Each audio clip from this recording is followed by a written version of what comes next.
Olá, aluno! Seja muito bem-vindo à disciplina Enfermagem na Saúde da Criança e do Adolescente. Eu sou a professora Angélica. Nós vamos falar hoje sobre a enfermagem em unidade de pediatria. Embora a gente não vá abordar apenas sobre a criança e os seus distúrbios frequentes que são atendidos em unidade de pediatria e assistência de enfermagem que é lhe prestada. Nós também vamos falar sobre puericultura, UTI, unidade de terapia intensiva pediátrica também. Então, preparem os seus dispositivos aí, porque nos nossos momentos de interação nós vamos questionar sobre todos esses assuntos aí através do Kahoot, certo? Deixa eu apresentar para você então todos os assuntos que nós vamos abordar, porque é super importante esse conteúdo da aula de hoje, porque nós vamos entrar no universo da criança para realmente entender a abordagem que o enfermeiro deve fazer com essa criança. Então, ele tem que ter um olhar diferenciado, um olhar mais aguçado e um entendimento de como funciona a mentalidade da criança, a sua comunicação, os seus receios. Ela não pode ser tratada como um adulto. Ela não é um adulto, ela é uma criança. E aí a gente vai entender as suas particularidades hoje, Porque a gente vai falar aqui, então, sobre essas características, abordando a comunicação com a criança. Então, como eu vou me comunicar com a criança? Será que a gente deve pautar a nossa prática, a nossa assistência na criança na base da força? Segura a criança que eu vou fazer procedimento? Não, não é assim que a gente vai aprender como lidar e como assistir essa criança. A gente tem que ter toda uma interação, todo um modo lúdico, dependendo da fase e da idade dessa criança, certo? Então, é super importante aprender isso, porque em qualquer serviço a gente pode se deparar aí com uma criança e aí você vai estar preparado para assisti-la. Nós vamos falar também sobre a puericultura, A puericultura, ela é feita na atenção básica. O enfermeiro, ele participa desse processo, ele vai acompanhando o desenvolvimento, a evolução dessa criança, vai atuando aí em educação em saúde junto aos pais e responsáveis com essa criança para a gente poder prevenir aí intercorrências ou detectar doenças precocemente para encaminhar essa criança, Estudos indicaram aí que mães que são mais orientadas, têm mais informação, elas cuidam melhor, Tem como cuidar melhor das suas crianças, certo? Vamos ver no quadro o que mais que nós vamos falar hoje. Nós vamos abordar sobre o exame físico da criança, a anamnese da criança, na verdade o histórico de enfermagem, que contempla aí a coleta de dados e o exame físico, a avaliação nutricional da criança, como que nós fazemos. Vamos falar também sobre alguns distúrbios bastante frequentes, atendidos aí, que são recorrentes na saúde da criança, que são atendidos nos diversos serviços. Desde bronquite, pneumonia, amidalite. Então, nós vamos falar sobre eles e vamos também abordar sobre os diagnósticos de enfermagem. E também nós vamos entender como funciona uma unidade de pediatria, Uma unidade de terapia intensiva pediátrica também, certo? Então, qual o papel do enfermeiro dentro dessas unidades, a questão dos procedimentos que são realizados ali, o que o enfermeiro de fato faz. Então, nós vamos aprender tudo isso. Enfermagem e puericultura. Nós vamos aprender, então, esse importante papel que o enfermeiro tem de realizar a puericultura. Então, a puericultura, ela não se limita à pesagem e à verificação de estatura da criança. É mais que isso, e você vai entender melhor isso. Antes da gente abordar especificamente sobre a puericultura, nós vamos entender sobre as fases etárias do desenvolvimento infantil. É importante que você entenda sobre isso, porque em cada fase a gente vai ter aí particularidades para orientações, para observações dessa criança, certo? Então, nós temos aqui o neonato, que ele é considerado neonato de 0 a 28 dias de vida, o lactente, de 29 dias a 12 meses, o infante de 12 meses a 36 meses, o pré-escolar de 3 a 6 anos e a idade escolar de 7 a 11, e aí a gente termina a infância, né, e começa a adolescência, certo? Então, a puericultura, a sua palavra, né, ela vem aí, puer significa criança, cultura, cuidado, criação. Então, cuidado à criança, a criação à criança. Então, é um profissional que ele está ali presente, né, para acompanhar o desenvolvimento dessa criança e auxiliar os pais e responsáveis nessa tarefa, né? Nessa tarefa no sentido assim, de esclarecer as dúvidas, de em cada momento, né, importante do desenvolvimento dele, fazer orientações pertinentes para aquele momento, por exemplo, a amamentação, depois vem a introdução alimentar, né? Então vai ser orientações diferentes. Depois a criança começa já a ter uma maior autonomia, já a caminhar, por exemplo, e aí a gente precisa se atentar aos cuidados para prevenir acidentes na infância. Então são várias orientações que são feitas. Então, nesse momento de consulta de puericultura, é oportunizado para fazer educação em saúde junto a essa família, para justamente prevenir as intercorrências.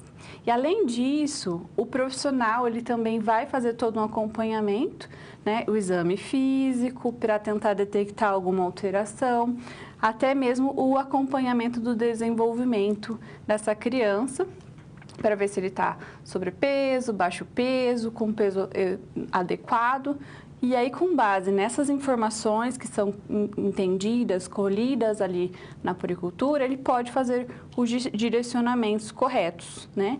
E também é na puericultura que a gente faz a abordagem aí sobre imunizações também, certo? Então, vamos no quadro, né? Que aqui a gente tem o calendário, de acordo com o Ministério da Saúde, recomendado, para que seja feita essas consultas. Então, o Ministério recomenda que seja no mínimo 7 consultas no primeiro ano de vida. E aí você vai perceber, né, que tem lá essas idades específicas para acontecer essa consulta. E você pode me perguntar, professora, mas por que a criança ela tem que comparecer com essas idades, com esses meses, né, com essa idade de forma geral? E aí eu te respondo que é porque essas idades coincidem aí com vacinas, né, meses, períodos que a criança tem que fazer a administração da vacina, ou que tem orientações específicas, né, de mudança no seu desenvolvimento. Por exemplo, se ela está em aleitamento materno exclusivo, então aos 6 meses ela já vai receber orientações aí para introduzir a alimentação, né? E continua com a amamentação, mas outros alimentos são introduzidos na sua dieta, né? Isso vai progressivamente acontecendo através das orientações. Então, a primeira consulta, ela acontece na primeira semana de vida. Essa primeira consulta, ela é super importante, né? Por que é importante, professora? Porque a equipe de saúde da família, ela se organiza para ir até o domicílio dessa família e observar todas as condições ali que podem, de alguma maneira, prejudicar o cuidado dessa criança. Alguma dificuldade que os pais estão tendo em relação aos cuidados, né? Porque chega um ser diferente, né? Um novo ser daquela família, né? Então, pode ser a primeira criança, pode ser a segunda, muda a dinâmica da família, né? E aí, esse profissional está ali para poder auxiliar essa família nesse momento. Seja nos cuidados, né? Realmente, nos cuidados de higiene com a criança que a mãe pode estar tendo dificuldade, seja na própria amamentação, a criança está chorando, ou ela está com alguma dúvida, está insegura. Então, essa consulta é oportunizada aí para ser esclarecido todas essas informações. Tem algumas unidades que não se organizam dessa forma, não conseguem fazer a visita, então fazem o agendamento na própria unidade, mas idealmente essa primeira consulta deve ser feita no domicílio, lá na unidade básica de saúde. Vamos ver lá os próximos, né, as próximas consultas. Então, com 1 mês, com 2, com 4, com 6, com 9, com 12, com 18 e com 24 meses. E aí ela fica mais espaçada. Então, a partir de 2 anos, a gente pode aí ter o atendimento anual dessa criança. Quais são as atividades que são feitas, né, na atenção básica? Ela vai ali na atenção básica atender a puericultura para fazer esse acompanhamento aí da saúde da criança, imunização, a prevenção de acidentes na infância, aí que estão relacionados às orientações que são feitas a essa família, a prevenção e o acompanhamento da criança em situação de violência. Essa questão da violência, ela é super importante. Nós temos o Estatuto da Criança e do Adolescente, que ele vem para falar assim, ó, você profissional de saúde, a comunidade como um todo, você pai responsável, todos vocês são responsáveis por essa criança. Vocês têm que resguardar essa criança e adolescente. Então, é papel do profissional de saúde estar atento às situações de violência. E se ele se deparar com uma situação dessa, ele deve fazer o encaminhamento dessa criança para o Conselho Tutelar, que vai dar o seguimento do caso, certo? Isso é super importante.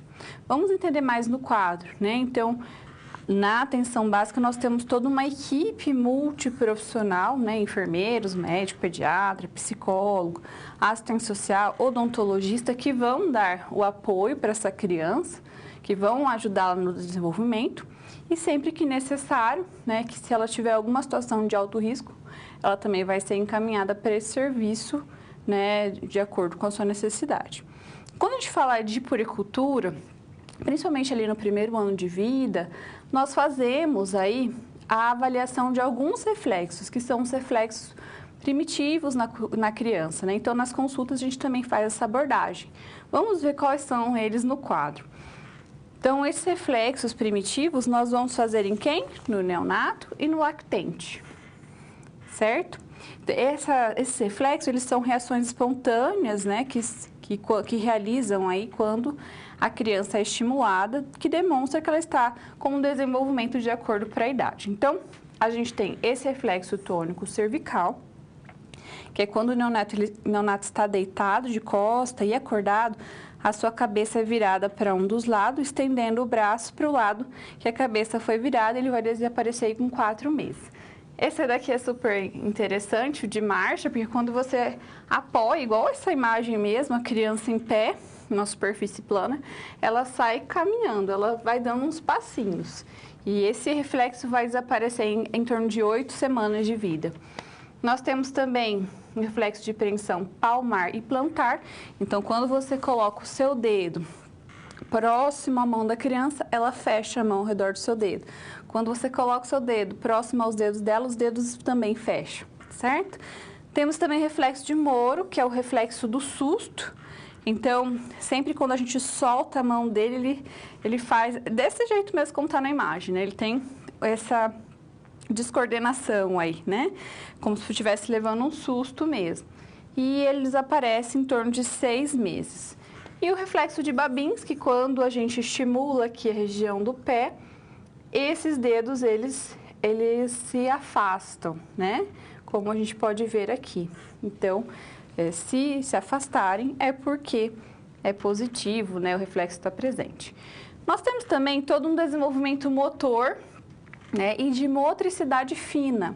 A criança, conforme vai passando o tempo, ela vai desenvolvendo tanto a sua questão motora e a motricidade fina, que é, por exemplo, ela conseguir pegar essa caneta, né? Para ela, isso vai sendo difícil, vai sendo realizado aos poucos, e a gente vai seguindo nesse acompanhamento do desenvolvimento e dela conseguir realizar essas atividades. E é importante estimular essa criança também, então o enfermeiro deve orientar que a família estimule, certo? Então, vamos entender no quadro. Nós temos aqui o desenvolvimento motor. Então, de 2 a 3 meses, espera-se que a criança movimente a cabeça, gire em direção de um objeto ou de uma pessoa. De 3 a 4 meses, ela já tem a capacidade de sustentar a cabeça. De 6 a 7, consegue ficar sentada.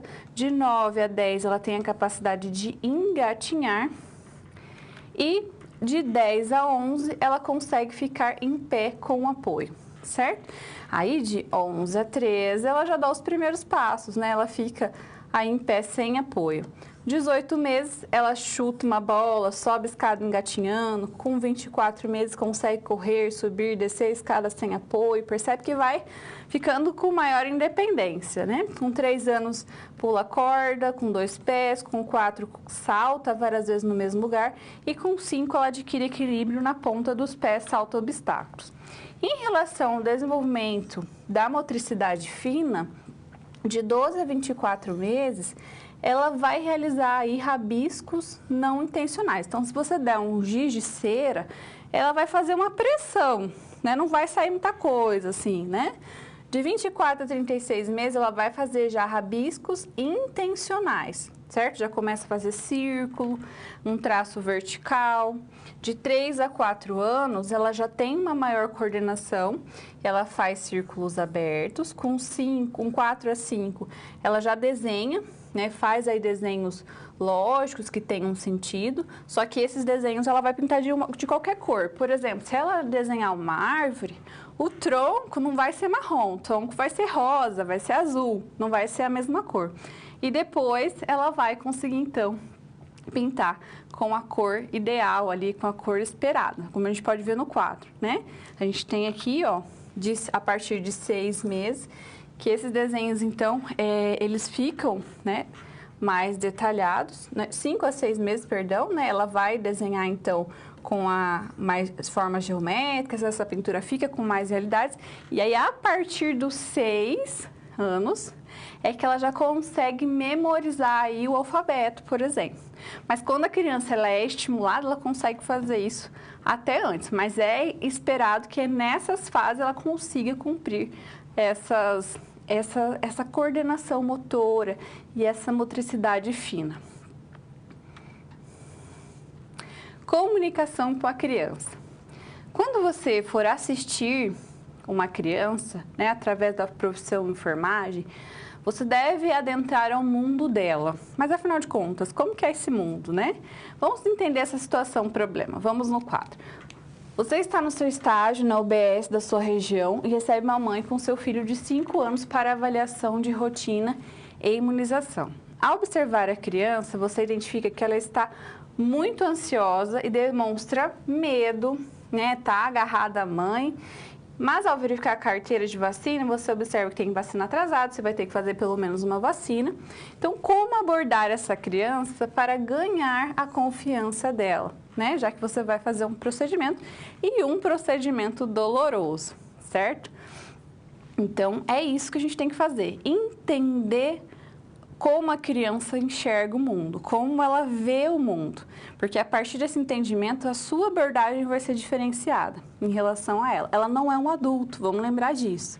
Então a criança ela tem uma realidade própria, ela enxerga o mundo com uma forma muito dela, muito específica. Ela tem grande imaginação, muitas vezes a gente não consegue saber se ela não consegue separar muito a realidade da imaginação. Ela realmente vive num mundo assim bastante imaginativo. Se ela assistir muito desenho, às vezes ela traz o desenho para a realidade, você não sabe se ela está falando do desenho, se aconteceu mesmo. Ela é intensa, ela é super espontânea e ela apresenta surpresa, encantamento com as pequenas coisas. Então, um papel brilhoso, né, já desperta aí a sua curiosidade e o encantamento, sabe? Um barulho diferente. Ela está num período de descobertas, né? Então, tudo para ela é um encantamento. Vamos entender, então, no quadro, né, essa abordagem, como deve ser feita. Vamos auxiliar essa profissional, então, que tem que fazer essa abordagem, essa administração da vacina. Então, é importante dar tempo para essa criança se sentir confortável, né? Evitar avançar muito abruptamente, né? Dar sorrisos largos, né? Com contato visual muito prolongado, ela pode se sentir ameaçada, né? Como se aquele gesto fosse ameaçador. Então, vá com calma. Converse antes com os pais. Se ela vê que você está conversando com os pais, ela pode pensar, né? Ah, você está conversando com os pais, talvez eu possa confiar nessa pessoa, certo? Objetos de transição podem ser utilizados aí para essa comunicação. como, por exemplo, um boneco, um bichinho, marionete.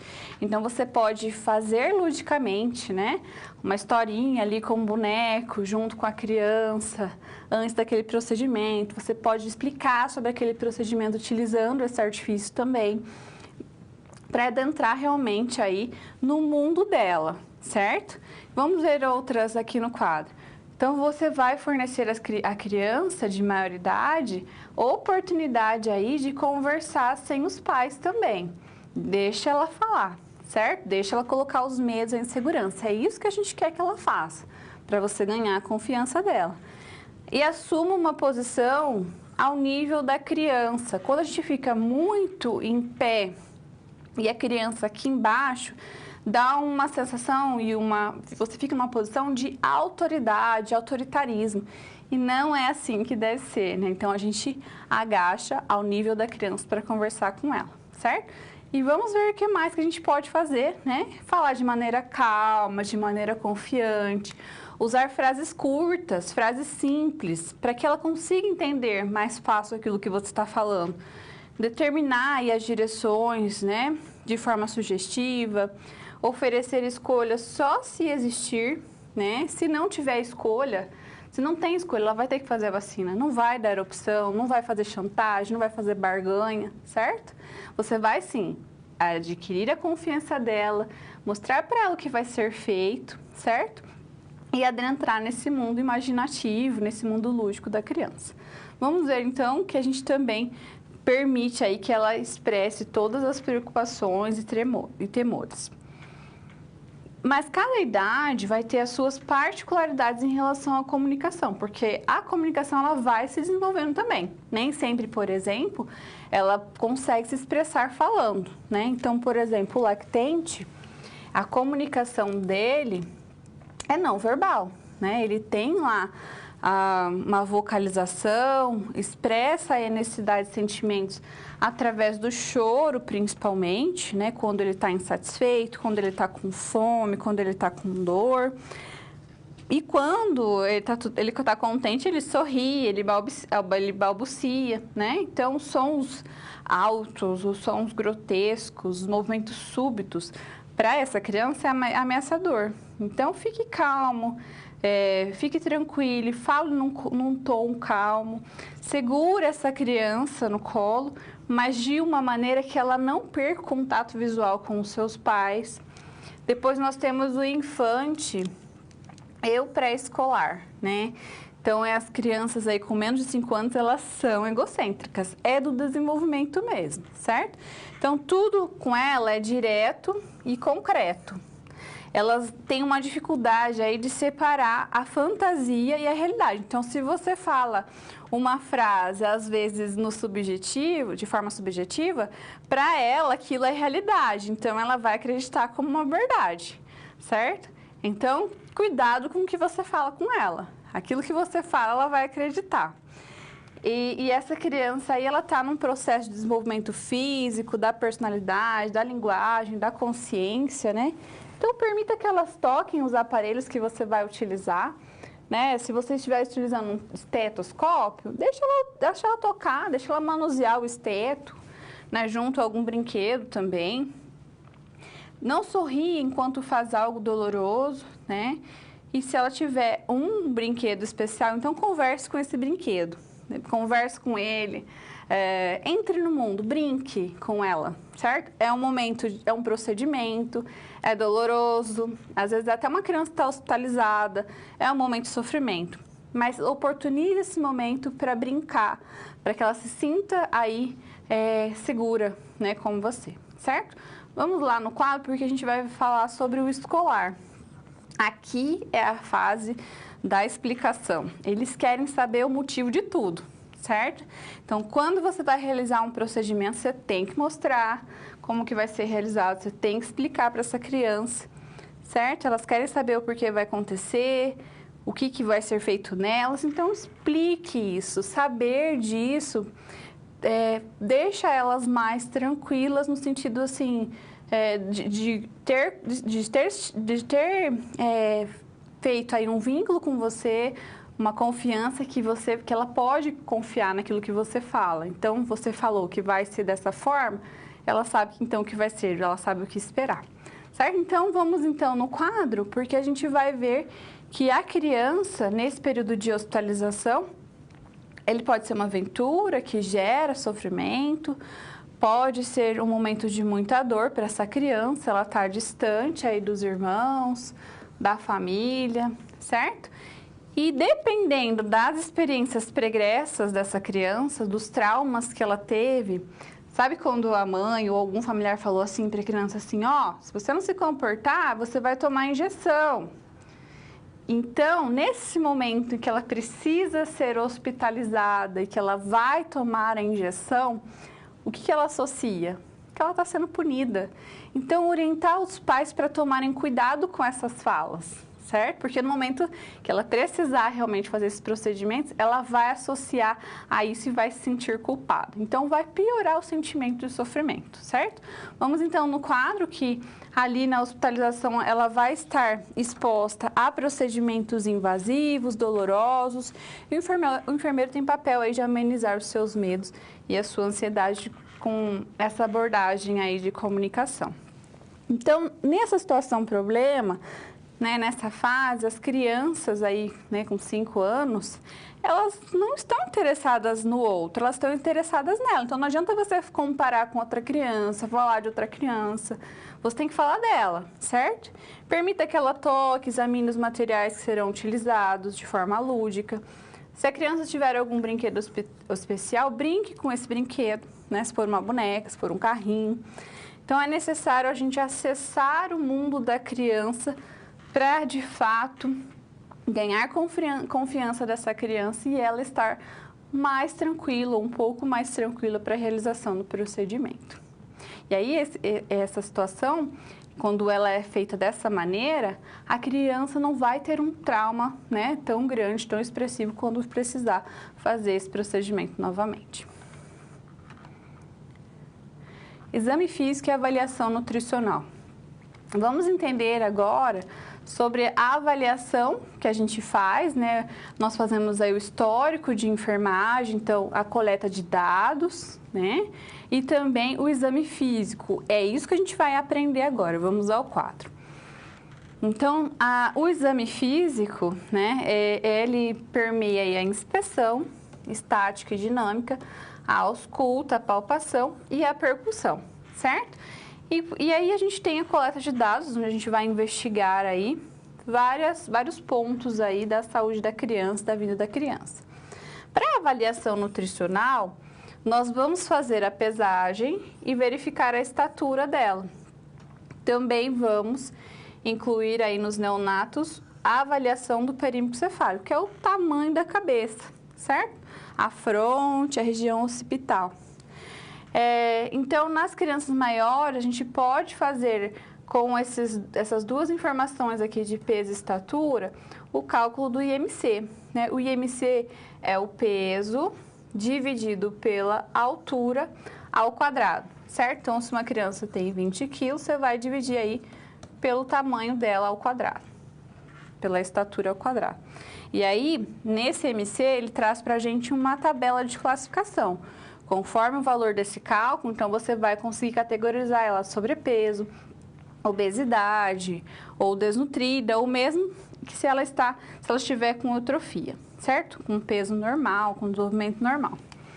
E aí, temos também, né, a carteira da criança. Então, na carteira da criança, nós temos uma parte ali com um gráfico, onde a gente vai colocar a idade, né? A idade está ali na horizontal, e o peso, ele está na vertical. E a gente vai, de acordo com a idade e o peso, colocando os pontinhos. E a gente vai depois juntando esses pontos e ele vai dar para a gente uma curva, que é a curva de crescimento. E a gente tem ali mesmo na carteirinha a identificação dos percentis, né? Então, ele pode estar com baixo peso, com sobrepeso, com obesidade e num peso adequado. Então, na própria carteirinha, no momento da puericultura que você fizer essa abordagem, você já pode avaliar o desenvolvimento através desses dados, certo?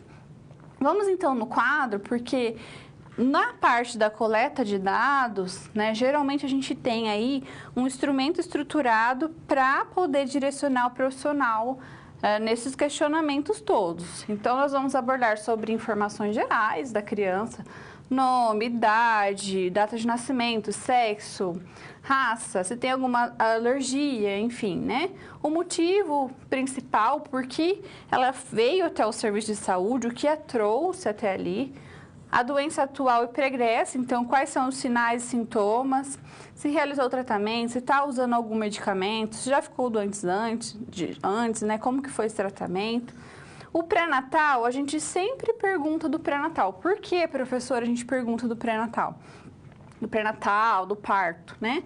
Porque a gente considera, os estudos indicam aí, que um pré-natal feito com qualidade, a gente tem isso refletido na saúde da criança. Então, nessa abordagem com a criança, a gente também faz esses questionamentos aí que a gente vai ver no quadro, né, sobre o pré-natal. Então, como foi o período de gestação, se houve intercorrências, quantas consultas essa mulher fez de pré-natal, porque indica se ela realmente fez pré-natal, né? E aí, isso está diretamente relacionado à qualidade, à saúde da criança. As condições de nascimento, né? Duração do parto, tipo de parto, teve anestesia, o peso a não ser, o Apgar, né? Que ele vai avaliar a vitalidade da criança, qual foi. Em relação à nutrição, se essa criança estiver em aleitamento materno, então é exclusivo, não é? Usa leite artificial, não usa? Introduziu alimentação, não introduziu? Qual o tipo de fórmula? Como ela é preparada, né? Ela apresenta algum desconforto após se alimentar? Verificar o desenvolvimento, né? Essa curva, esse peso aí de desenvolvimento da criança, né? Como que está o controle da diurese, se ela ainda utiliza a fralda, se ela já conseguiu desfraldar, como é o desempenho escolar, o comportamento, né? Como que é o padrão de sono? Ela dorme a noite toda? Acorda várias vezes? Dorme à tarde? Quais são os hábitos alimentares dessa criança?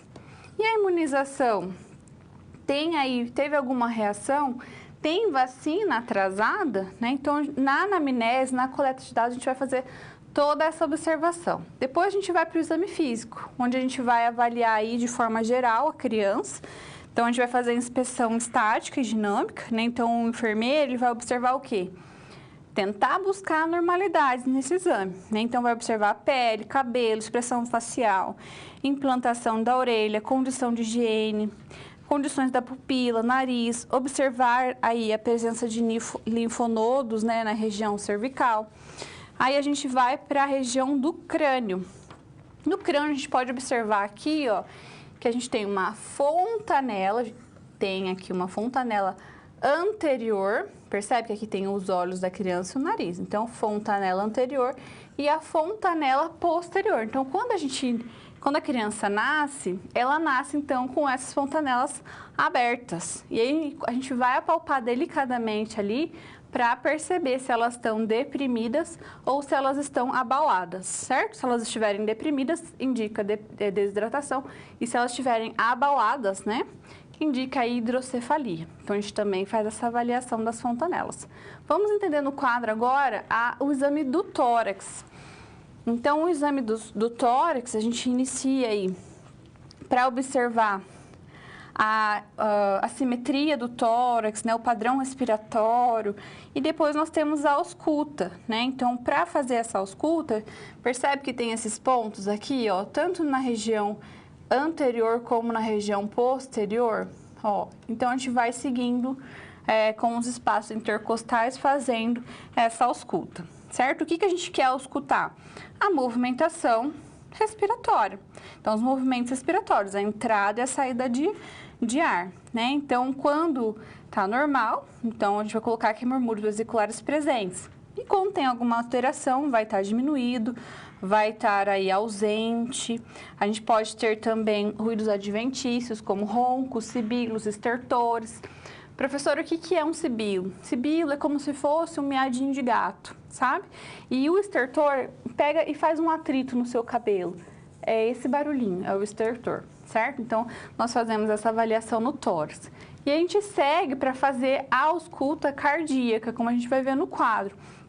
Então, a gente vai fazer aí nesses pontos com o estetoscópio, né? Então, a gente coloca aqui o estetoscópio no foco aórtico. Então, nós temos aqui o segundo espaço intercostal, certo? Vou verificar o quê? O fechamento da válvula da artéria aorta. Depois, a gente tem o foco pulmonar também no segundo espaço, mas perceba que aqui eu tenho, ó, o osso externo, certo? Então, é logo aqui na borda do osso que a gente vai auscultar. Depois, mais abaixo, nós temos o foco tricúspide, que vai avaliar a válvula tricúspide. E depois, aqui, ó, 1, 2, 3, 4. No quinto espaço, né, a gente tem essa ausculta do foco mitral para avaliar a válvula mitral. Então, os sons que nós vamos ouvir são as bulhas, né? O tum, tá, certo? Do coração. Então, nós temos as bulhas B1 e B2. B1 refere-se ao fechamento das válvulas atrioventriculares e B2 ao fechamento das válvulas semilunares, que é a aorta e a pulmonar, certo? Então, o tum é B1 e o tá é B2. Quando a gente tem achados normais, a gente tem duas bulhas regular normofonéticas. Quando são anormais, eu tenho bulhas hipo ou hiperfonéticas. Posso ter arritmia, posso ter sopros também. O som do sopro, ele vem aí num fluxo de sangue junto com o fechamento da válvula. Depois nós temos o abdômen. Nessa avaliação do abdômen aqui, nós vamos observar se há distensão abdominal e vamos fazer a ausculta do abdômen também com o estetoscópio. Essa ausculta, ela segue aí a anatomia do intestino. Então, eu venho aqui, ó, 7, 4 e 1. Então, eu vou avaliar o colo ascendente. Depois, 1, 2 e 3, o colo transverso. Depois, 3, 6 e 9, a gente vai ter o descendente. E depois, 8 e 5, a gente vai ter o intestino delgado para avaliar, certo? Então, o que a gente espera ter ao escutar? O movimento peristáltico, né? Então, os ruídos hidroaéreos estarem presentes, mas eles podem ter alterações, como estar diminuído ou aumentado. Depois, a gente vai fazer a percussão, né? Então, na percussão, a gente vai avaliar se está timpânico, né? Presença de ar, maciço, quando a gente faz aí a percussão em vísceras, submaciço, né? Quando a gente tem a transição ali de vísceras, fígado e colo, né? Então, a gente vai observar aí essa massas também que podem ter anormalmente. Então, a percussão, vocês lembram, né? Ela é a percussão a gente vai batendo no dedo médio, certo? Em todo o espaço lá do abdômen, certo? Depois a gente faz a palpação para observar todos esses achados. Em relação à genitália e o reto, na genitália a gente vai observar meato, né? Como que está a implantação do meato. O ânus também a gente vai avaliar se está perfurado e estar atento a violências sexuais, certo? E nos membros inferiores e superiores, a gente vai observar o tônus, a integridade de pele também. Consulta de enfermagem. Vamos entender essa situação problema que aborda aí sobre a consulta de enfermagem. Vamos lá no quadro. Você está fazendo o seu estágio supervisionado no BS, né? Está acompanhando a consulta de um neonato de 25 dias. Durante o exame físico, você observa que ele está letárgico, ele está com uma resposta motora lenta, fontanela anterior e posterior deprimida. O que indicava fontanela deprimida mesmo? E desidratação, certo? Está ictérico, então a pele está mais amarelada. Diurese está concentrada e a diurese dele está diminuída. Olha só, confirmando esse raciocínio de desidratação, certo? Os sinais vitais estão normais, porém não está com ganho ponderal suficiente. Opa, uma criança de 25 dias que não está ganhando peso, né? Na verdade, ela está perdendo 15 gramas por dia. A gente vai para quê? Para anamnese, para coleta de dados, né? Entendi o exame físico. A gente vai fazer essa associação agora com a história. Então, a mãe, ela fala que o neonato ele fica pouco tempo no peito, mas ele mama bem, né? Então, provavelmente ele deve estar pegando, deve ter uma pega, uma posição correta, mas fica pouco tempo. O que será que quer dizer isso, né? A mãe também considera que seu leite é fraco, né? Queria ofertar leite artificial. Então, o pediatra que está acompanhando o caso, ele faz aí o diagnóstico de baixa ingesta e solicita que você o ajude aí nas intervenções. Então, como fazer essa orientação aí para a mãe? Então, primeiro, para você chegar a essa resolução, você precisa ter todo um conhecimento científico e técnico, percebe? A gente foi comparando a coleta de dados, associando a coleta de dados com o exame físico. E a gente foi entendendo que provavelmente está tendo algum problema nessa mamada, né? E aí, com base nisso, nós vamos fazer aí a implantação de medidas para sanar esses problemas diagnosticados. Então, primeiro ponto, a amamentação. Esse é o X da questão, nós chegamos a essa conclusão. Provavelmente essa criança está com uma baixa ingesta de líquidos, né? Porque ela está ficando pouco no peito, a mãe mesmo relatou. Então, eu vou pedir para essa mulher dar de mamar para a criança. Eu vou observar essa mamada. O que eu vou observar nessa mamada? Vou observar a posição, né? Como que a criança está abocanhando esse mamilo? Ela está abocanhando só o mamilo? Ela está abocanhando boa parte da auréola? Porque é isso que eu quero. Ela só vai conseguir extrair o leite de forma adequada quando ela abocanha boa parte da auréola, né? Lábios de peixinho para fora, percebemos daí o movimento de deglutição, certo? A posição também, né? Barriga com barriga, mãe sustentando a criança e a gente vai observar esse tempo de mamada. Será que essa mãe está esvaziando a mama? Por quê, professor? Porque no leite anterior, a gente tem um leite rico aí em água. E no leite posterior, a gente tem os nutrientes e a gordura. E a gordura que vai fazer essa criança engordar. Se ela não estiver amamentando ao ponto de esvaziar uma mama, essa criança não está ingerindo gordura. E aí, tem relação o porquê que ela estaria perdendo peso, certo? E aí a gente vai observar quanto tempo está mamando, né? E vamos orientar em relação a isso. Orientar sobre a livre demanda, né? Dar de mamar a qualquer momento, a hora que a criança quiser. Não estipular horários, né? A criança mesmo vai fazendo os seus horários. Então, oferecer a mama de forma exclusiva até o 6º mês. Não ofertar água, nada de chá. Não precisa, não tem necessidade, né? E então, a gente vai observar tudo isso e fazer a orientação. E super importante, desmistificar o mito de que o leite é fraco. Não existe leite fraco.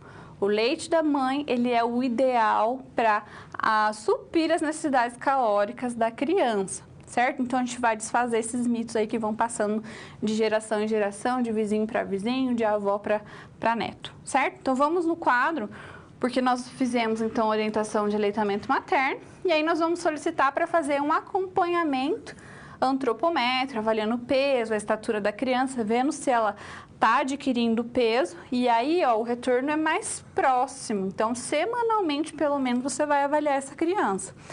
E aí, se ela retornou, e mesmo com todas essas orientações, mesmo quando observou o que está sendo feito, não houve melhora, precisa investigar de novo, certo? Precisa aí de uma nova investigação na consulta e aí você vai utilizar novamente o seu conhecimento técnico e científico, certo? Então, o leite materno, ele é fonte aí de nutrientes, hidratação, ele constitui a primeira defesa imunológica ao neonato, logo que nasce, né? Então, é importante que ele faça, que se oferte o leite materno e se oferte de maneira adequada, né? Esvaziando, então, toda a mama para que ela possa aí adquirir todos os nutrientes que ela precisa. Vamos para o Kahoot, eu vou compartilhar com você o PIN, é o 6282314. Eu vou esperar um pouquinho e a gente já inicia.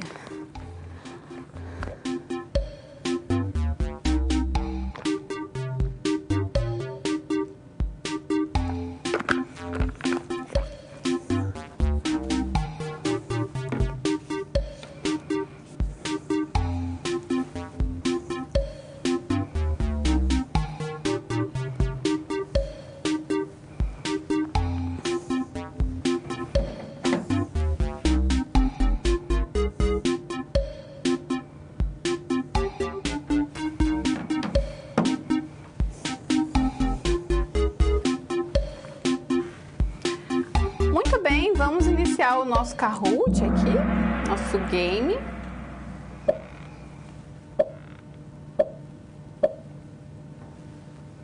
Qual a faixa etária da criança pré-escolar? 3 a 6 anos? 7 a 11 anos? 29 dias até 12 meses de vida? 12 meses de vida até 36 meses. E aí?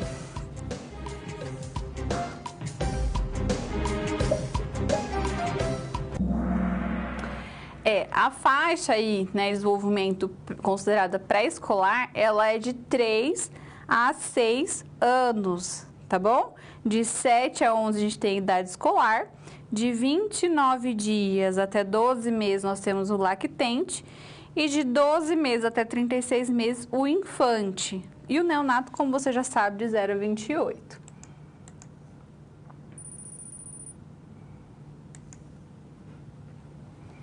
O reflexo de Babinski consiste no estímulo dos pés e fechamento dos dedos. É isso que se espera que a criança faça quando esse reflexo está presente? Que ela feche os dedos quando há o estímulo nos pés?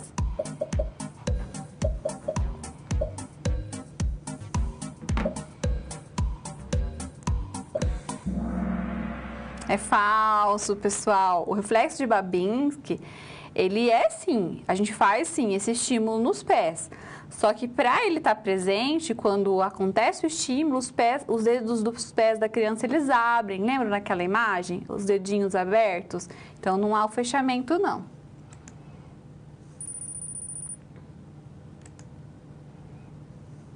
O desenvolvimento motor da criança de conseguir dar os primeiros passos, ficando em pé, sem apoio, é com 11 a 13 meses, 10 meses, 8 a 9 meses, 14 meses. Porque você vai avaliar, né? Você vai ter que avaliar se o desenvolvimento está ok. E aí, com quanto tempo é esperado que ela faça isso?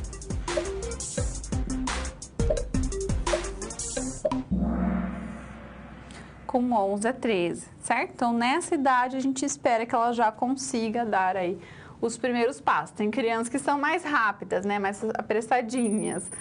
Mas aí, com até 13 meses, a gente considera que ela já deva conseguir, embora vai ter crianças aí que ela tenha todo o desenvolvimento, tudo correto, a gente não percebe nenhuma alteração e ela acaba demorando um pouco mais, tá? A gente vai avaliando tudo isso.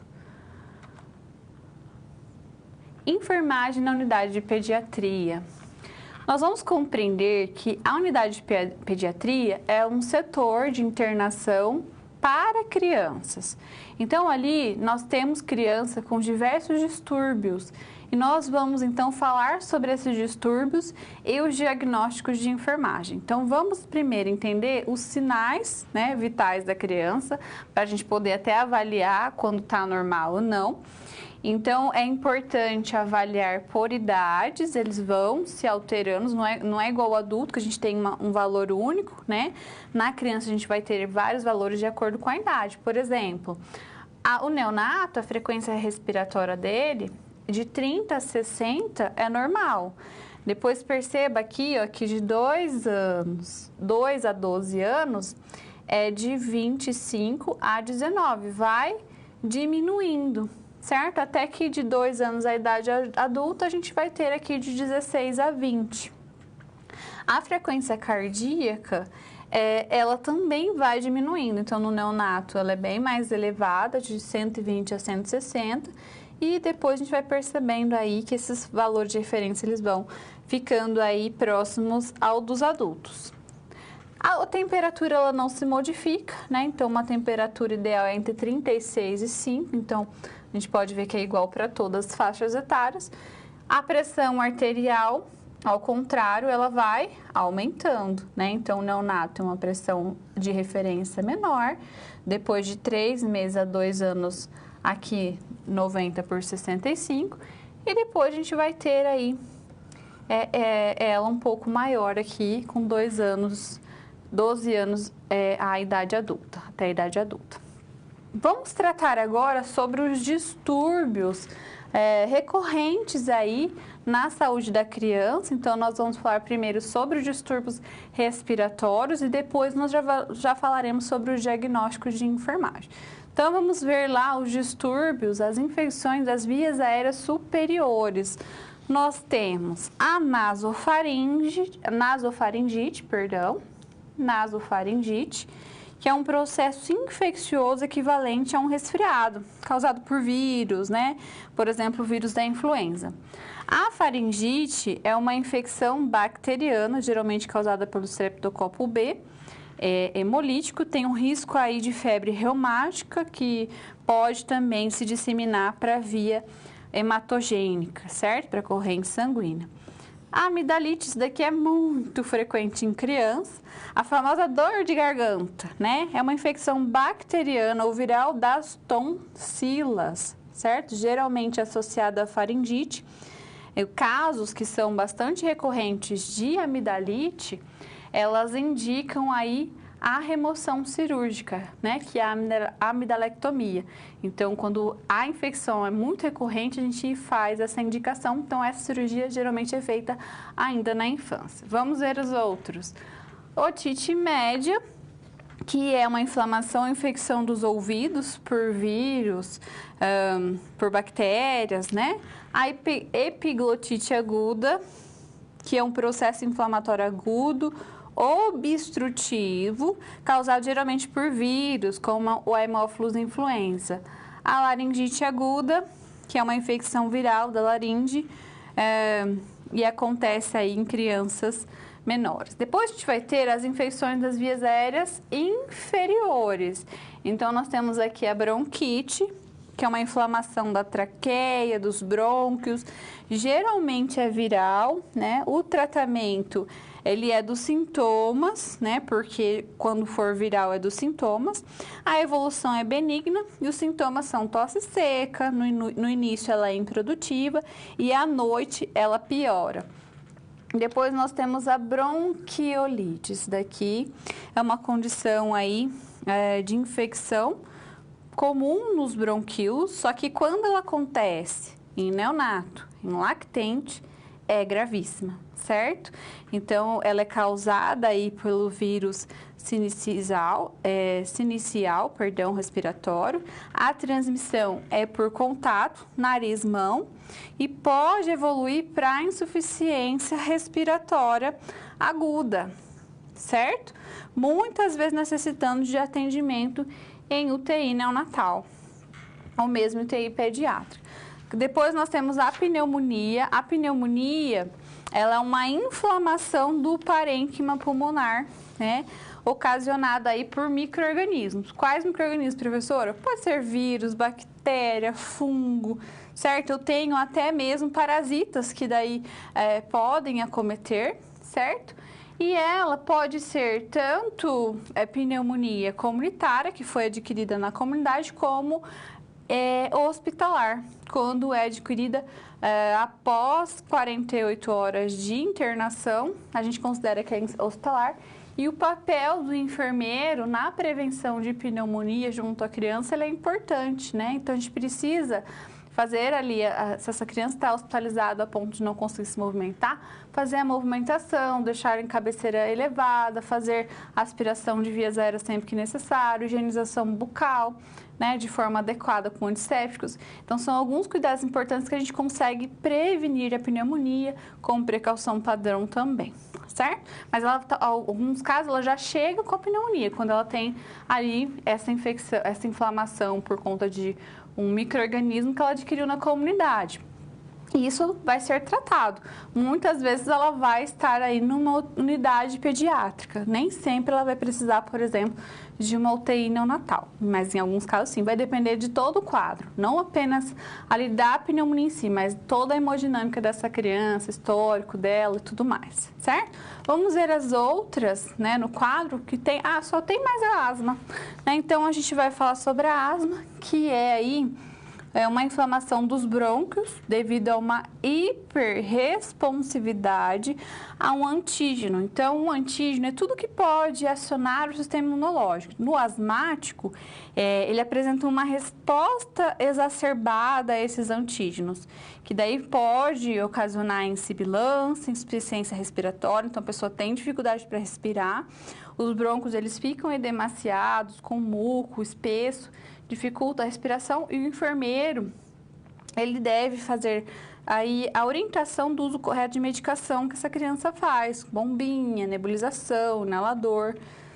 Vamos entender os diagnósticos de enfermagem relacionados a todas essas doenças, né, do sistema respiratório. Então, eu tenho aqui o padrão respiratório ineficaz relacionado ao processo inflamatório, né? Então, controlar os sinais vitais, a oximetria, manter a cabeceira elevada, fornecer oxigênio, né, conforme prescrição médica, medo e ansiedade relacionado à patologia e ao ambiente hospitalar.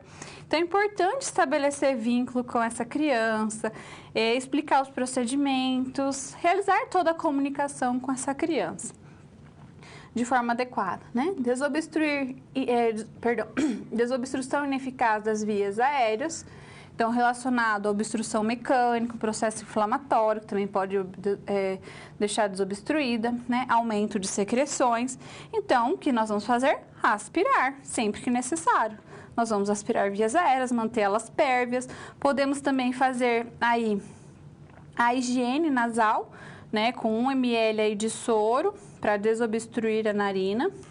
Nebulização também. Risco de infecção relacionado à presença de micro-organismos infectantes. Então, ter aí a cultura da higienização das mãos, né, da precaução padrão. Intolerância à atividade relacionada ao processo inflamatório, ao desequilíbrio entre oferta e demanda de oxigênio. Então, nesse caso, é importante fazer o agrupamento de atividades, né? Então, eu deixo para fazer tudo em um único momento, né? Para que daí essa criança consiga ter um repouso, um sono mais prolongado.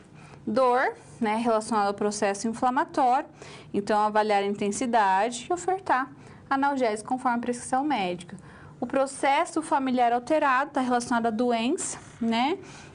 Então, vamos reconhecer a preocupação dos pais, orientá-los, promover a participação desses pais nesse momento de cuidados com a criança também, porque os pais, a gente sabe que sofrem juntos. A gente precisa ter esse olhar mais humanizado para eles também. Vamos ver outros distúrbios, né? Os cardiovasculares, que são aí relacionados às cardiopatias congênitas, como, por exemplo, malformações, certo? Então, para o diagnóstico, o teste do coraçãozinho pode indicar uma alteração, e aí fazer um ecocardio, que é uma alteração do coração. O próprio exame físico ou a ausculta cardíaca indica também.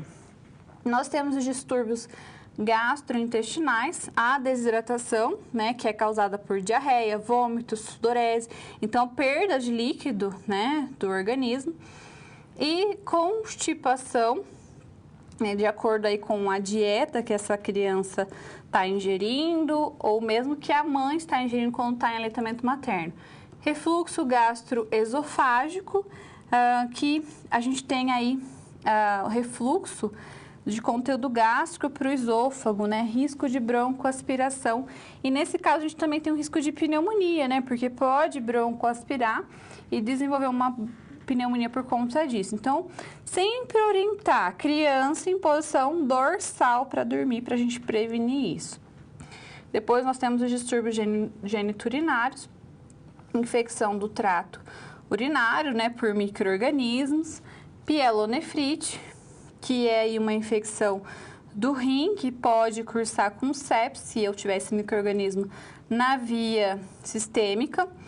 Temos também a síndrome nefrótica, então é uma doença inflamatória com proteinúria, ou seja, perda de proteína na urina. E aí ela pode cursar com anasarca, quando essa criança ela está muito edemaciada. Insuficiência renal, também, né? Pode ser aguda, pode ser crônica. O rim, nesse caso, ele perde a capacidade de a capacidade tanto parcial como total de fazer a homeostasia do sangue. E aqui nós temos os diagnósticos, né? Então, nós temos aqui, em relação aos distúrbios cardiovasculares, né? Então, nós temos o débito cardíaco diminuído, a respiração ineficaz, então elevar a cabeceira, avaliar padrão respiratório, excesso de volume hídrico também, né? Então, administrar diuréticos, realizar balanço hídrico de 6 em 6 horas.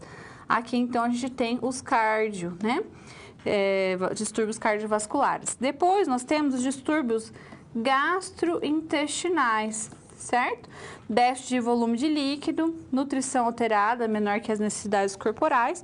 Então, nesse caso, reposição volêmica, solicitar apoio da nutrição. Nós vamos ter também em relação aos gastrointestinais, risco de transmissão de infecção, né?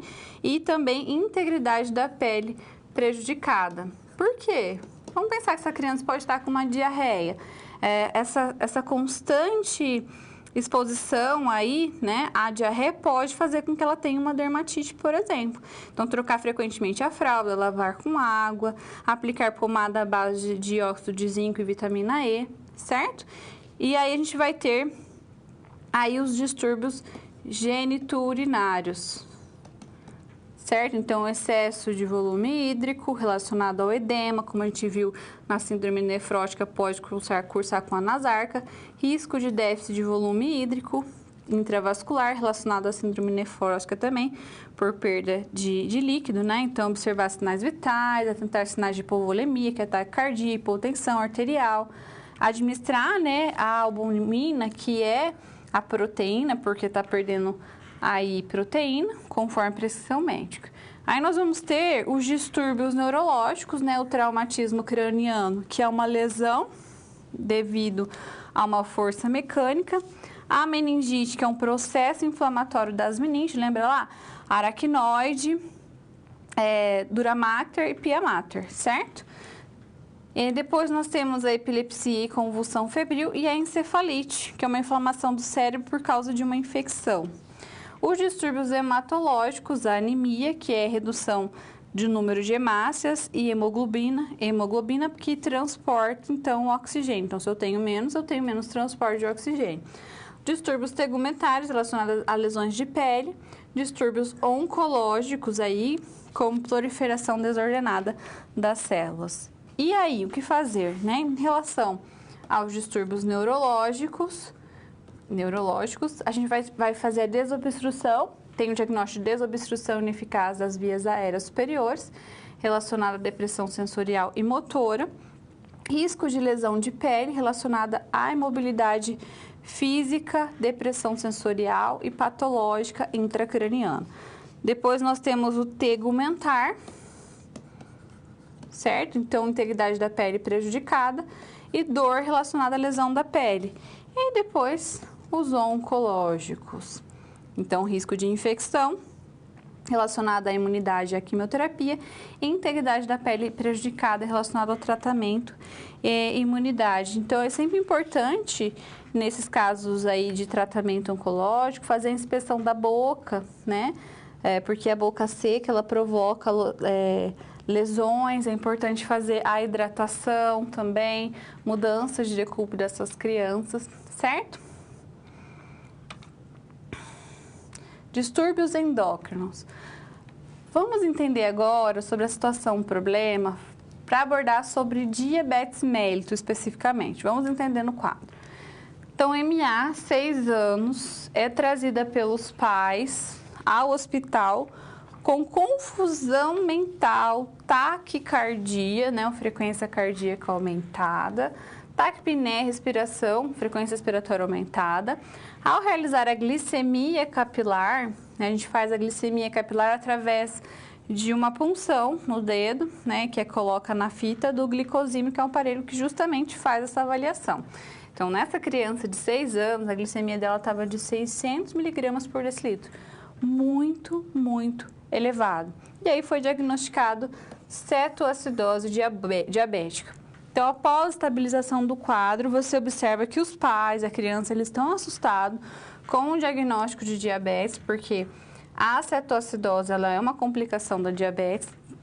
Eles apresentam ansiedade, medo e muitas dúvidas. Então, considerando o papel educativo do enfermeiro, como você ajudaria essa família? Então, importante estabelecer um laço de confiança e oportunizar aí para sanar as dúvidas dessa família, certo? A criança, de repente, com diabetes, né, vai fazer uso de medicação para toda a vida, de insulina, que é uma medicação injetável. Sim, gera muita insegurança por parte dos pais. Então, você precisa explicar sobre essa doença. Como assim uma criança com diabetes? Nós temos aí na verdade, nós temos 3 tipos de diabetes, mas a gente vai falar aqui sobre o diabetes tipo 1 e o tipo 2. Então, no diabetes tipo 1, nós temos aí um fator autoimune, que acomete muito crianças e jovens. Então, o próprio organismo dela, ele vai desenvolver anticorpos para destruir lá no pâncreas a célula beta, que justamente produz a insulina. O que a insulina faz, professora? Ela faz aí essa regulação, junto com o glucagon, da quantidade de glicose no nosso organismo. Então, ela pega a glicose, que está em excesso, e coloca para dentro da célula, guarda lá no fígado, guarda no músculo, armazena, certo? Então, se a gente não tem insulina, como que a gente vai ter energia proveniente da glicose? Como que vai entrar essa glicose aí para dentro da célula? Certo? Não tem essa dificuldade. Então, o que o organismo começa a fazer?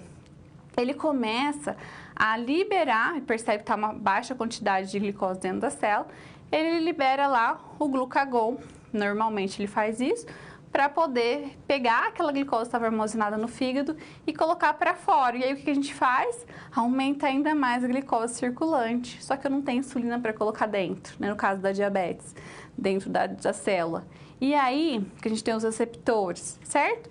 E aí, pessoal, o que acontece? Nosso organismo pensa assim, preciso de energia. Ele vai lá, libera as cetonas vão transformar o tecido adiposo em gordura. Só que quando isso acontece de forma muito exagerada, o nosso organismo tem a cetoacidose. Porque a nossa corrente sanguínea ela fica mais ácida.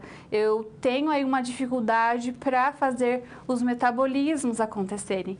E aí é nesse caso que a criança muitas vezes é hospitalizada e diagnosticada. E aí ela vai precisar fazer uso da insulina para toda a vida. Precisa também fazer uma abordagem educativa junto a essa família, porque ela vai ter que rever esse estilo de vida, alimentação saudável, atividade física, fazer o controle da diabetes, porque a gente tem várias complicações decorrentes da diabetes, é isso que a gente não quer que aconteça. Então é importante que faça tudo isso para controlar. A gente tem também o diabetes tipo 2. O diabetes tipo 2, ele está muito envolvido aí com o estilo de vida dessa pessoa, dessa criança, porque a gente está tendo criança com diabetes tipo 2, infelizmente, né? Então, aquela pessoa que se alimenta muito mal, não faz atividade física, né? E isso gerou o quê? Uma resistência à insulina, uma dificuldade de produção de insulina, por conta do seu estilo de vida, certo? Então, essa é a diferença entre diabetes tipo 1 e diabetes tipo 2. Você vai orientar, então, sobre essa doença para os pais e fazer toda a abordagem educativa, incluindo aí o uso da insulina. Vamos ver no quadro, porque ela vai ter que fazer rodízio de aplicação de insulina, né? Então, para que ela não venha a ter aí uma condição que a gente chama de lipodistrofia, que é nódulos no corpo por conta dessa frequente administração subcutânea de medicamento, então é preciso fazer o rodízio. Então, ela faz uma administração no abdômen, 5 centímetros ao redor da cicatriz umbilical, depois na nádega, depois na coxa, na parte posterior do braço, depois volta para o abdômen. Se não fica lá só no abdômen, a gente acaba tendo esses nódulos, certo? Orientar sobre a dieta, a equipe multiprofissional é super importante nessa abordagem da dieta, né? Mas ela vai ter que fazer uso aí de alimentos com baixo índice glicêmico. O que quer dizer isso? São aí Carboidratos que são liberados aos poucos. Não é carboidrato simples que eu vou fazer um pico de glicose e logo isso já baixa. Não, aos poucos vai sendo liberado. Por isso que a gente orienta fazer ingesta aí de alimentos ricos em fibra, alimentos integrais, por exemplo, certo? Orientar também sobre os sinais e a prevenção da hipoglicemia, porque pode acontecer ali, certo? Então, os sinais da hipoglicemia, a hipoglicemia é quando a glicose está muito baixa e os sinais são sonolência, taquicardia, sudorese, coma, convulsão, certo? Então, a dieta fracionada a cada 3 horas com esse nível baixo índice glicêmico, ela é super importante para prevenir. E o uso da insulina de forma correta, né? E associada à alimentação correta também. E essa criança vai fazer acompanhamento médico regular para toda a vida, porque a diabetes, ela não tem cura, mas ela tem aí controle. Por isso que a gente vai fazer essa abordagem. E em relação ao diagnóstico, essa criança aí tem risco de glicemia instável relacionada à deficiência de insulina, então temos que monitorar a glicemia capilar. Risco de lesão de pele relacionado à aplicação de insulina, então orientar a fazer o rodízio nessa aplicação, certo? Outro distúrbio do sistema endócrino é o hipotiroidismo e o hipertiroidismo. O hipotiroidismo, ele é uma deficiência na produção da tiroxina T3, T4, que é um hormônio produzido lá na tireoide. Ele é responsável pela regulação do metabolismo. Sua deficiência aí causa sintomas como ganho de peso, certo? Também cansaço, cabelos ralos, sonolência e constipação. Já o hiper é um excesso da produção da tiroxina. Nesse caso, a pessoa apresenta perda de peso, aumento do volume da tireoide, que a gente chama de bócio, que é um edema da tireoide, insônia, entre outros sintomas, né? E aí, nesse caso, tem que fazer aí, né? No caso de hipotireoidismo, precisa fazer aí o uso de medicamento também para toda a vida. Enfermagem na unidade de terapia intensiva pediátrica. Vamos entender aqui sobre esse universo da unidade de terapia intensiva, quais os procedimentos que são feitos ali com a criança, porque ali a gente atende crianças super graves, certo? Então, vamos ver qual o procedimento que a gente faz. Então, na UTI pediátrica, nós atendemos aí crianças acima de 28 dias. Por quê, professora? Porque até 28 dias ela vai ficar na UTI neonatal, após, então, na UTI pediátrica. São crianças gravemente enfermas, ali a gente tem uma equipe multiprofissional, médico, enfermeiro, nutricionista, psicólogo, técnico de enfermagem, fisioterapeuta, entre outros profissionais. Fazemos ali procedimentos de alta complexidade, né? Porque essa criança está grave. Em relação a esses cuidados que são feitos, nós temos aqui a verificar os sinais vitais de 1 em 1 hora ou de 2 em 2 horas, então é frequente.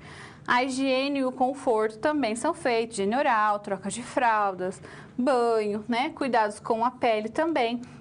Então, colocar aí placas na proeminências ósseas para poder não ter lesões. Mudança de decúbito, a administração de medicamento, atentar às dosagens que são bastante baixas, a aspiração de vias aéreas superiores e também da cânula endotraqueal e traqueostomia e os cuidados com os dispositivos, sonda, catéteres, até mesmo tubo, né, de intubação orotraqueal. E aí aqui nós temos o profissional médico, ele fica ali junto com a enfermagem 24 horas. Esse médico, né, o médico, ele tem como a função dele fazer o exame físico, fazer aí todos os cuidados ventilatórios, de parâmetros de ventilação mecânica, inserção do catéter venoso central, é ele que faz. Ele também faz a intubação orotraqueal, então quando precisa fazer a intubação, ele vai fazer a intubação, só que a enfermagem está junto, prepara o material, testa os equipamentos e também vai fazer as prescrições de medicamentos. E a enfermagem, o que a enfermagem faz? O enfermeiro, especificamente, ele vai fazer aí a passagem da sonda vesical, né, para a urina, a sondagem enteral para dieta, faz a coleta de gasometria arterial, que é um exame, né, para a gente poder ver aí os parâmetros de ácido básico do sangue, supervisionar a equipe, né, para atender a todas as demandas dessa criança. Tem toda uma questão de gestão também dessa unidade junto com a função do enfermeiro. E faz atenção com os familiares, inserção do catéter venoso central de inserção periférica. Então, o PIC também é de responsabilidade do enfermeiro, certo? Ele tem que estar habilitado para fazer, mas ele pode fazer. Avaliação, né, e exame físico. E vai fazer a disponibilização e preparo dos materiais para os procedimentos. Intubação orotraqueal. Vamos entender essa situação, problema, para compreender melhor essa atuação do enfermeiro em relação à intubação. Então, você está acompanhando o plantão da enfermeira Lívia na UTI PED, e aí uma criança está no pronto-socorro com desconforto respiratório e o médico vai intubar. Então, o que a enfermeira tem que fazer em relação aos cuidados pré-intubação? Então, vamos ajudá-la.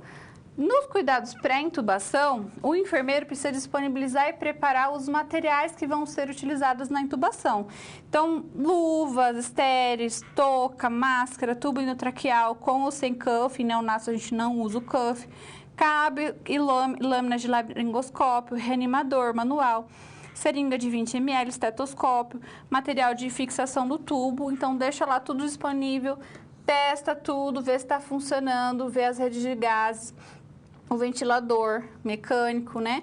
Verifica todas as conexões, deixa tudo preparado. Durante o procedimento, o enfermeiro vai ficar observando intercorrências, como queda da saturação, bradicardia, vai fazer todo o monitoramento aí, né, através do monitor, né, dos sinais vitais dessa criança. E pós-intubação, vai checar a fixação do tubo para que não seja deslocado, realizar aspiração, se necessário, né, após a ausculta pulmonar, e vai monitorar aí a saturação de oxigênio, certo?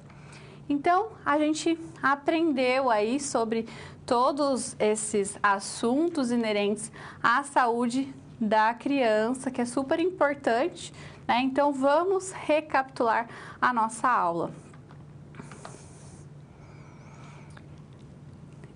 Antes, deixa eu ver se tem alguma dúvida em relação à aula de hoje. Nenhuma dúvida. Então, nós falamos aí sobre a puericultura, né? Então, a puericultura, a gente tem aí toda uma avaliação do desenvolvimento dessa criança, né? A comunicação com a criança também, para entender o mundo dela, essa abordagem que a gente faz junto com a criança. Falamos também sobre o exame físico, a avaliação nutricional. Também falamos sobre as diversas patologias, né, diversos distúrbios e os diagnósticos de enfermagem sobre esses diversos distúrbios que estão frequentemente presentes na saúde da criança, né, que está lá em unidade pediátrica. Falamos também sobre a unidade de terapia intensiva pediátrica, então a gente teve aí essa abordagem em relação a todo o acontecimento, como que funciona uma unidade de terapia intensiva pediátrica, certo? Será que dá tempo da gente fazer o nosso Kahoot? Eu acho que dá, né? Vamos terminar então o Kahoot? Então vamos lá. Na coleta de dados em pediatria, o enfermeiro deve questionar sobre pré-natal, nutrição, imunização, entre outros?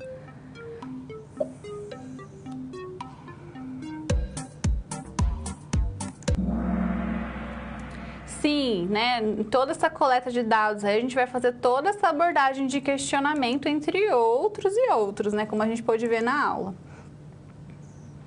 Fontanelas deprimidas indicam depressão? Isso é verdadeiro ou falso? É verdadeiro, né? Então, abaladas hidrocefalia e deprimidas desidratação. Quer dizer o quê? Que tá faltando líquido nesse organismo. A amidalite é uma infecção bacteriana ou viral das tonsilas? Será? Verdadeiro. E a última, entre as atribuições da enfermagem em unidade de terapia intensiva pediátrica estão sondagem vesical e enteral, atenção com pais e familiares. É verdadeiro, né, pessoal? Então, a gente teve aí o nosso Kahoot, vamos ao nosso pódio. Em terceiro lugar, a Jane de Seabra, parabéns, Jane, obrigada pela sua participação. A Shirley em segundo, em primeiro lugar, a Nayara em primeiro lugar, muito bom, viu? Então, a gente pôde aprender todos esses assuntos aí, fazer o Kahoot, ainda bem que deu tempo. Espero que você tenha aproveitado a aula, não se limite a ela, se aprofunde mais ainda nesses assuntos, estude o conteúdo do livro, as aulas práticas, certo? Espero que você tenha aí bons estudos. Até a próxima. Tchau, tchau.